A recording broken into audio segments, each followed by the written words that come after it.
Hi everyone, Bert from Season Gaming, and back with another kind of unboxing, kind of a fun one. This is going to be really quick.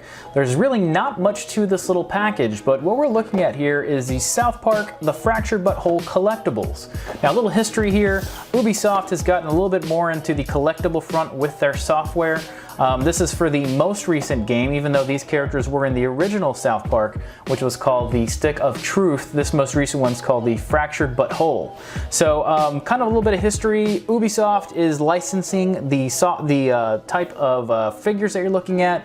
Our Toys bills it for them, and like I said before, they've kind of done with a lot of their figures. I've seen this with the Rabbids Kingdom Battle, that's for Nintendo. I've seen it for Watch Dogs 2. I've seen it for other stuff like Dishonored.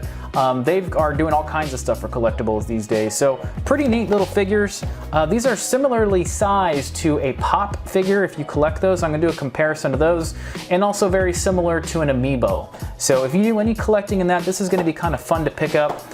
These were initially about $44.99 was the base retail on this. These are now under $20 for all three. So if you kind of figure the cost of a Pop is somewhere between $8 and maybe $12, you're getting three figures for $18. So it is a bargain if you look at it that way, but if you don't really care about these figures whatsoever, this is probably not going to be important to you at all.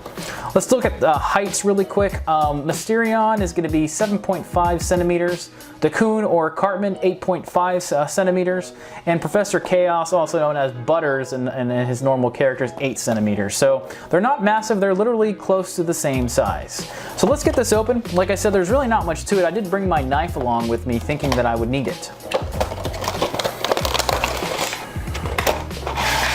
Okay, so you got simple plastic here. Let me just open this up, see what we're dealing with. Once again, no plastic, no covering, no nothing. So here you have Mysterion. Let me get him really close to the camera here so you can kind of take a look. Pretty good detail as far as the character goes. Now, obviously, we're not looking at anything serious with a South Park model, so there's nothing big to it. The head does appear to move a tiny bit, so you can kind of see some movement. Pretty neat character. Let me get him to the side. Here we have Cartman, also known as the Coon. Pretty hilarious character. A little bit of head movement as well. Oh, a little more actually, so you can see his movement there. Detail is pretty good. This actually looks almost used, which is weird, maybe just not painted very well. Here you have the back. You can kind of see the Coon's cape, and then the top. So he's got all the details you need from this kind of character.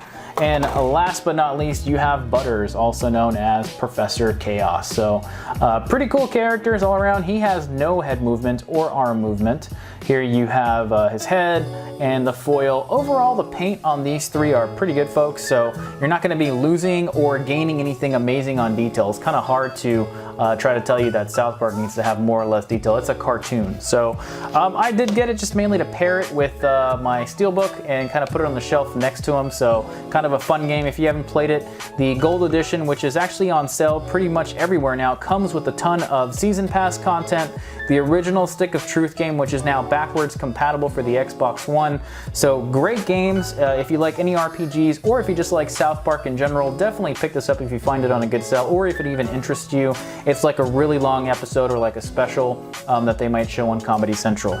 So last but not least, let's do a couple comparisons size-wise. So here we have a Pop, we have Geralt from The Witcher. If I'm to pull these right next to each other, very similar. If not, Geralt is maybe a tiny bit taller if I'm putting them right next to each other. If I look at them from the top, here you go, the heads are very similar in size. So if you already have like a Pop collection and you just kind of want to, maybe you're a fan of the South Park series or the games, very cool to pick up. If I put Geralt aside here, let me have one of my Amiibos. Here we have Mario. Almost identical in size, so you can kind of see that. Obviously the Amiibos are going to be a little thinner, depending on how you have your shelving. So pretty nice overall, guys. Like I said, you're getting a pretty decent deal with these now on clearance. They're running under $20. You're looking at $18.99 if you find them on that clearance deal. Best Buy is where I went, so I would definitely check it out if you do want to pick these up on clearance. And you can really look at all of their collectibles at Best Buy. They're kind of clearancing out a lot of their stuff right now since it's kind of past when these games released. Anyways, I hope you enjoyed this unboxing, folks. Just make sure to like and subscribe if you haven't before. We like to do a lot of fun collectible stuff like this. We'll have a lot longer and bigger things coming up in the near future. So thanks for watching.